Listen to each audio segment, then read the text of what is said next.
O grande desafio é a gente, de fato, ter uma alocação estratégica desse recurso privado, para que ele faça sentido para a empresa, para o empreendedor, faça sentido para a comunidade que está recebendo esse recurso. Né? Eu acho que esse é o ponto que a gente quer, de fato, diminuir essa distância, sabe?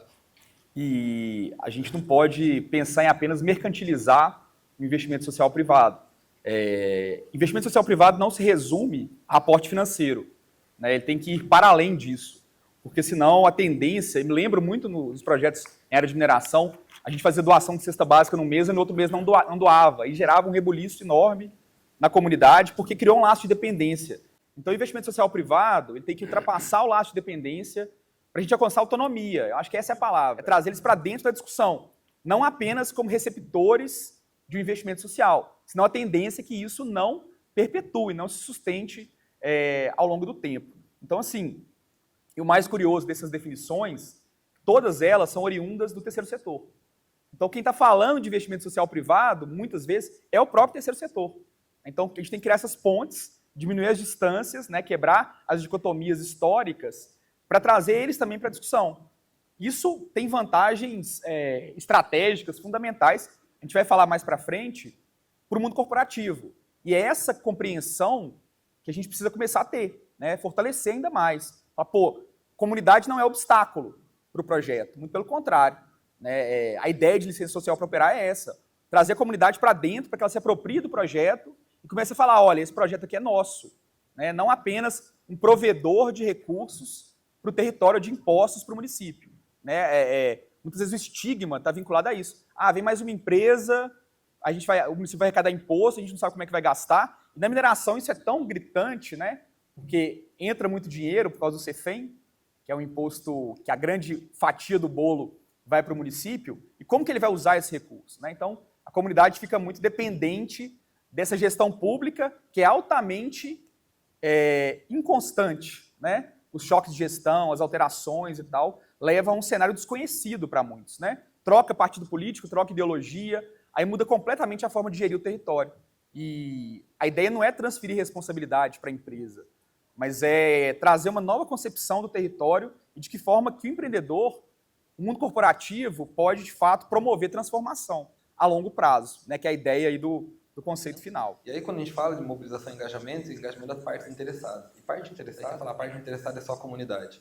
Entendo também, e sei muito bem, quem está aqui do lado do empreendedor, e sobretudo quem está aqui de fundo de investimento, que você tem uma parte interessada dentro da sua empresa que você também vai ter que engajar. Também desconstruir uma ideia de uma visão de curto prazo. Né? Mudança não acontece de um dia para o outro. Eu sei que a lógica mercantil muitas vezes nos convoca a pensar o tempo de uma forma muito mais acelerada. Né? A nossa abordagem ela vai muito além apenas de repasse financeiro. Pelo contrário, a nossa meta é que isso não exista no médio e longo prazo. É que a comunidade consiga buscar, pode ser até via empresa, mas também por outras fontes, o recurso que ela precisa para desenvolver o território da maneira que ela entende que seja interessante. Aí um outro ponto interessante que a gente trouxe é a ideia de metrificar, de acompanhar. A questão social, ela tem um grande desafio, que é a abstração. Ela é muito abstrata. Né? Como que a gente mede mudança social? A não ser por indicadores socioeconômicos historicamente definidos. Né?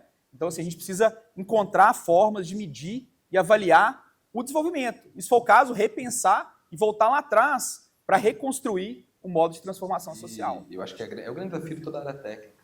Né? É a gente conseguir, de fato, fazer o indicador, esse indicador ser funcional, fazer sentido, né, para que fale com o mercado financeiro, né, para que o fundo de investimento, para quem está aportando esse recurso, né, entenda, faça sentido e consiga ter essa métrica de acompanhamento. Mas ela é crucial. Né? Então, e quando eu falo ela é crucial, ela tem que nascer junto com o projeto. Então não dá para simplesmente, né, eu pegar lá na frente, né, eu chegar, não, vamos fazer isso, achei aqui uma ação legal, isso aqui, vamos fazer isso aqui desse jeito, e depois a gente vai resolvendo. Né? Porque se a gente for nesse depois resolvendo, já passou. Né? Então, assim, então a gente de fato, né, quando a gente fala do estratégico, é de fato o investimento social privado, a gente olhar ele de uma forma que ele seja estratégico para a empresa e que ele não seja um tiro no pé. E acho que é por isso que a gente tem que ter toda essa etapa de planejamento e tá bem alinhado com o que a empresa pensa. É um ponto que eu já ouvi muita gente de todos os lados, assim, né? Eu vou ter que fazer assistencialismo. assistencialismo não é. Né? Então, assim, os projetos ele tem que ser sustentável, ele tem que continuar. Ele tem que andar sozinho com as suas próprias pernas a partir do momento que o empreendedor sai. Então, acho que a gente tem que desmistificar um pouco. E aí, falando tanto nós como consultoria, quem está do lado do empreendedor, eu entendo bem, né, que é um trabalho árduo, né, mas é um trabalho que ele tem que existir. E antigamente, talvez na década de 70, a preocupação do mundo corporativo era muito acionista, no máximo fornecedor, né? Hoje a realidade sofreu uma inflexão muito grande e a gente vê uma preocupação também com as partes interessadas, com a comunidade, com a sociedade. Então, trazer isso para a marca é um grande diferencial de mercado, né? Trazer essa ação, esse investimento social que traga resultados, né? Eu gosto muito da experiência de Itaipu, o programa Cultivando Água Boa, vinculado a, obviamente, recuperar a área de preservação permanente, que também é uma condição fundamental para ter operação, qualidade operativa das usinas, mas trouxe resultados muito bons, trouxe as comunidades, as pessoas também para tomada de decisão. Isso é muito legal e proporciona para a empresa, para o empreendedor, para a marca, uma ressignificação da imagem, né? E com isso tem muito mais penetração na sociedade e tal, e esse é algum dos benefícios. O processo de licenciamento tem muitas fragilidades. Então a gente precisa, no Brasil, não existe um padrão para isso, né? Tanto que se discute muito o marco geral do licenciamento, marco legal do licenciamento, para justamente tentar diminuir um pouco dessas distâncias. Mas o Brasil é tão diverso, né? Como é que a gente vai padronizar um território que é extremamente diverso? Mas de fato, tem que ter essa construção. Né? Essa construção do lado da empresa, então o empreendedor tem que trazer todo mundo junto dele, né? Para ele conseguir fazer, e tem que ter retorno da comunidade. Né, gente? Acho que agradeço demais, ficamos super à disposição, né? No que pudermos conversar e ajudar todos. Espero que essa mensagem tenha de fato ficado. Acho que uma palavra-chave para a discussão de ESP é persistência, né? Persistência no sentido de, em certos momentos, o resultado demora a acontecer. Então, assim, desistir é muito mais fácil, mais rápido, né?